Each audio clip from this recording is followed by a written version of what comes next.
이 새벽에 하나님의 말씀을 사모함으로 나오신 여러분 환영합니다.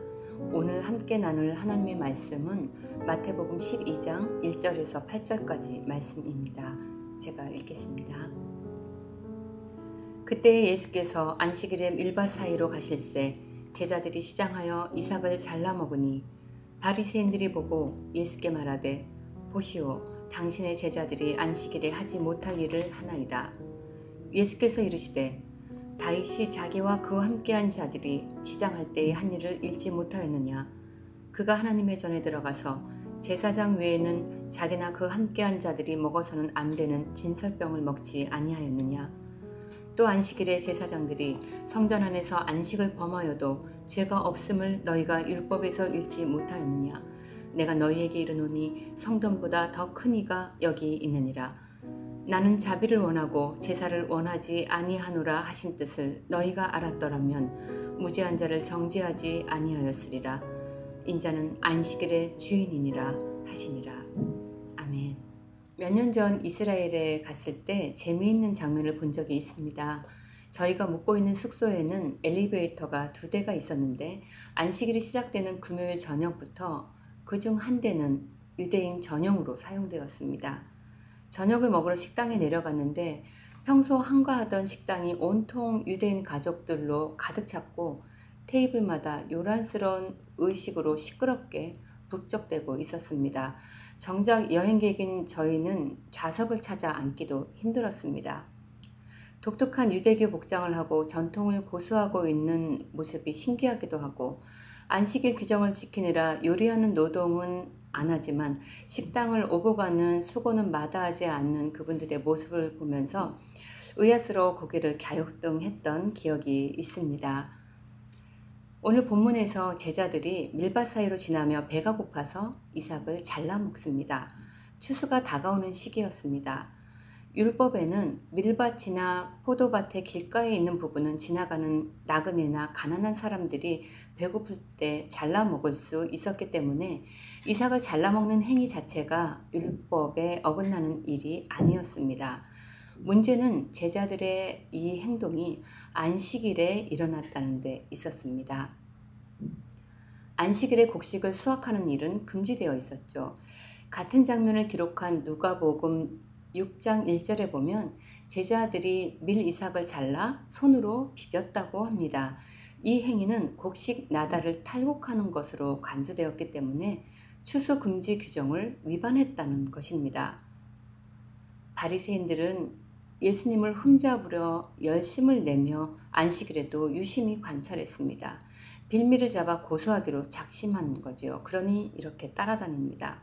옳거니 하고 예수님께 당신의 제자들이 안식일에 하지 못할 일을 했다고 따져 물었습니다. 바리새인들의 이러한 비난에 대해 예수님은 제자들의 행동이 안식일을 범한 것이 아니라는 사실을 기록된 말씀, 바로 성경을 근거로 하여 반박을 하십니다. 예수님이 말씀하시는 성경은 바로 우리가 알고 있는 구약입니다. 예수님은 첫 번째로 다윗의 예를 드십니다. 사무엘상 21장 1절에서 6절에 사울에게서 도망하는 중에 다윗과 그 부하들이 대제사장 아비아들에게서 하나님의 전에 놓은 진설병, 즉 거룩한 떡을 받아 먹었습니다. 이 진설병은 오직 제사장들만 먹을 수 있었는데 다윗에게는 어떠한 비난도 하지 않지요. 둘째로 성전에서 섬기는 제사장들의 예를 드십니다. 제사장들은 안식일에 예배의식을 이끄는 일을 해야 했습니다.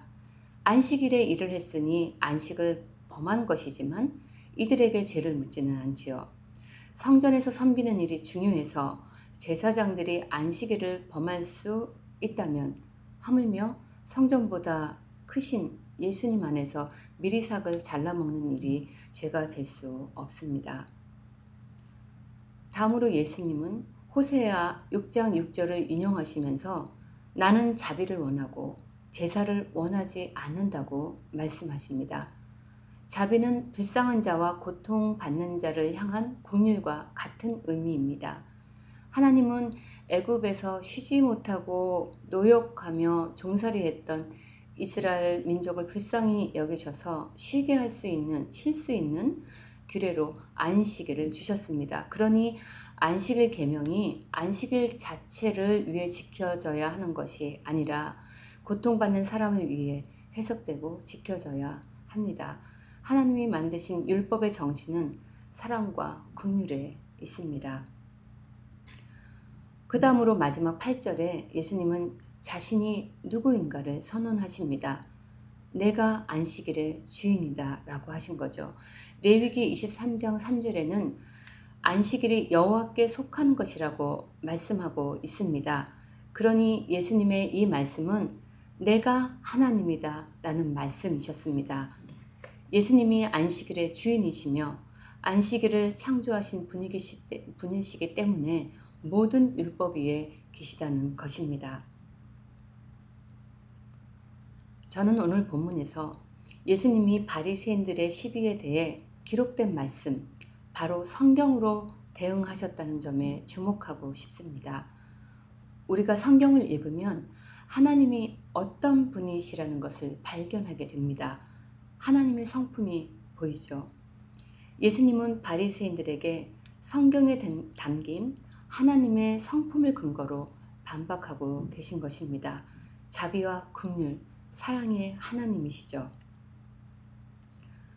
제가 성경을 제대로 처음으로 읽었던 때가 생각납니다. 그 전에는 비교적 읽기 수월한 신약 성경을 간간히 보다가 20대 중반 그 무렵에 처음으로 창세기부터 요한계시록까지 나름 정독하며 읽었습니다. 줄을 쳐가며 의문나는 구절이 있으면 다른 구절을 찾아서 비교하고 확인하면서 그렇게 읽었습니다. 열심히 연구하며 읽어도 대부분은 무슨 말씀인지 모르겠는 게 많았지만 성경을 읽으며 발견했던 놀라운 한 가지가 있었습니다.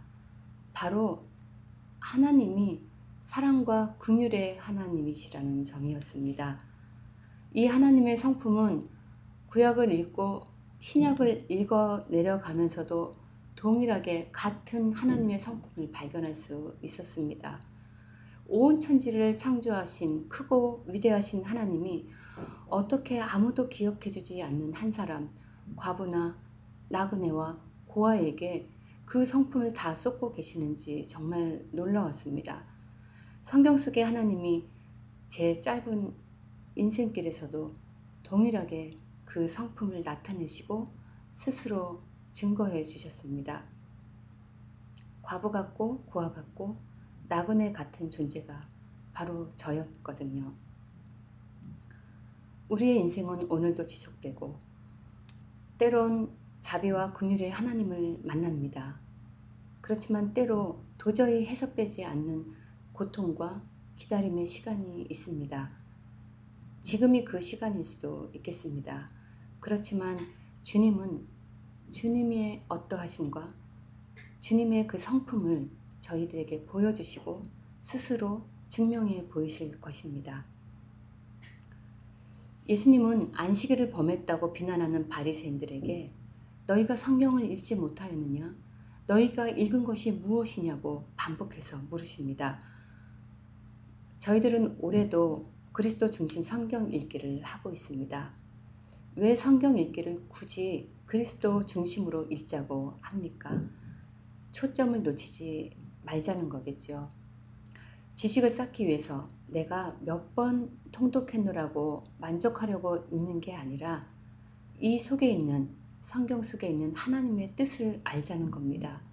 모든 성경이 예수 그리스도를 가리키고 있으니 우리도 이 성경을 읽을 때 예수님의 뜻과 그분의 삶과 성품에 초점을 두고 그분을 발견하자는 겁니다.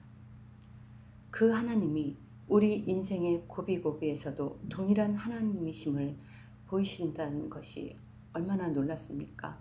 그것을 확인하고 경험해 보자는 거지요. 하나님의 자비와 긍휼을 경험할 때 우리는 다른 사람에게도 완고한 잣대로 판단하지 않게 될 것입니다.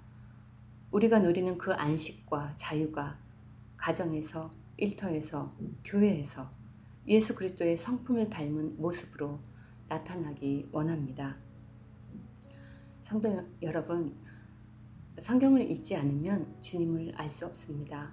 성경을 읽으시면서 우리 주님이 어떤 분이신지 예수님의 마음을 따라가며 읽으시면 좋겠습니다. 말씀에서 그분을 만나시고 그분을 살아내는 오늘 하루가 되시길 축복합니다. 기도하시겠습니다.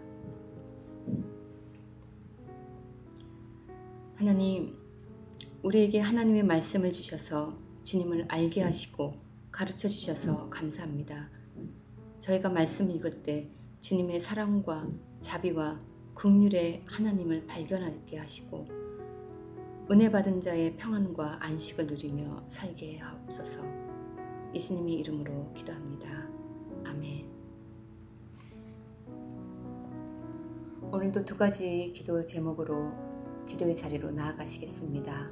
첫째, 저희에게 하나님의 말씀을 사모하는 마음을 주옵소서. 예수 그리스도 안에 계시된 하나님의 진리를 발견하고자 하는 갈망을 가지고 성경을 읽도록 인도하여 주옵소서. 그리스도 중심 성경 읽기를 통해 성경에서 예수님의 인격을 배우게 하시고 삶의 자리에서 배운 대로 살아가는 기쁨이 되는 교회 공동체 되게 하옵소서. 기도하시겠습니다.